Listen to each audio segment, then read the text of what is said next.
South Africa's unemployment rate has just increased to 33.2%. This means that 33.2% of South Africa's labor force are actively looking for work and can't find it. Is there a way to fix this? Is there a way to create more jobs? There was a research paper done in 2021 called Fixing Capitalism's Good Jobs Problem. It's by authors Roderick and Stancheva, and in this video I want to summarize the paper and break it down in simple terms. First, we need to establish what a good job is. So the paper describes a good job as a job that can provide a middle-class living standard. In other words, it has economic security, it has benefits, it has career ladders, and it has a reasonable level of autonomy. Now, South Africa has incredible wealth inequality. Our Gini index, which is a measure of wealth inequality, is at 63%, making us the most unequal country in the world. Inequality comes with negative effects like high crime rate, for example. And if we want to create a more equal country, we have to increase the size of the middle class. To do this, you can tax the rich and give to the poor, which many countries do. Or you could create more middle-class jobs. So how do we do that? The first strategy that the paper describes is sectoral training. Sectoral training is not general education. It's training that teaches students the specific skills that employers want. For this to happen, employers have to be consulted about what specific skills they are looking for and they want to employ. And the sectoral training program curriculum is then designed according to that.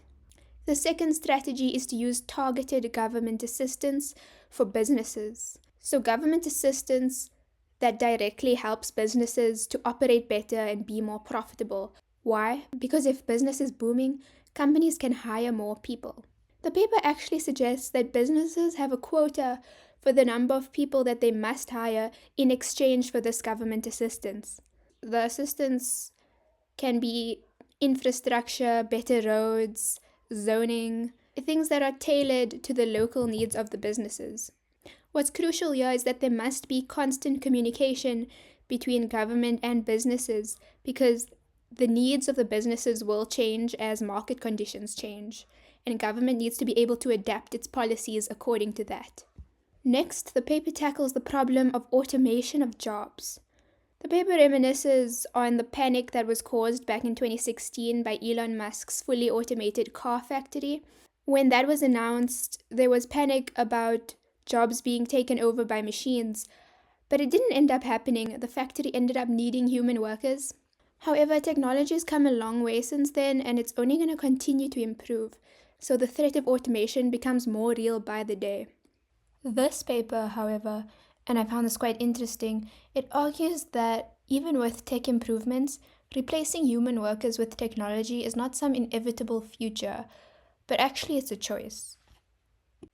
In other words, society, specifically the government, can choose to make it difficult for jobs to be automated. They can do this by taxing capital more than the salary that you would pay to employees, because that will make hiring human workers cheaper than it is to use robotics and AI and machinery.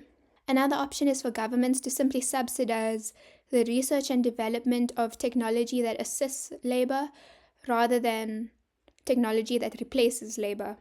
And now onto the fourth and final strategy.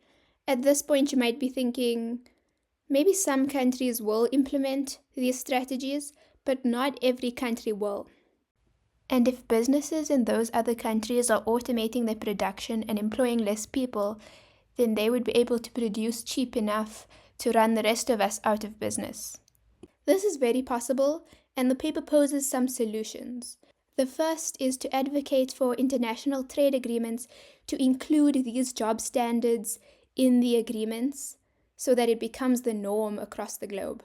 And the second solution, which is tied to the first solution, is to not allow imports from countries that have cheaper prices as a result of exploiting workers.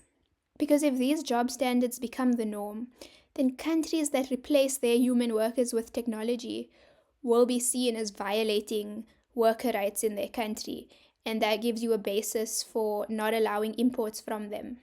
So looking at this paper, the key to success for creating more jobs, as with many things in life, is communication and collaboration, especially in this case between the government and the private sector and across different industries.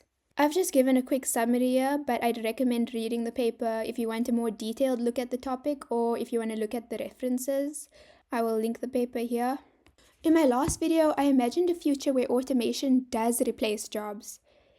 But I think different countries will end up adopting different policies, so some countries might follow the strategies proposed in this paper to decrease the automation of jobs, and others might just let innovation unfold naturally.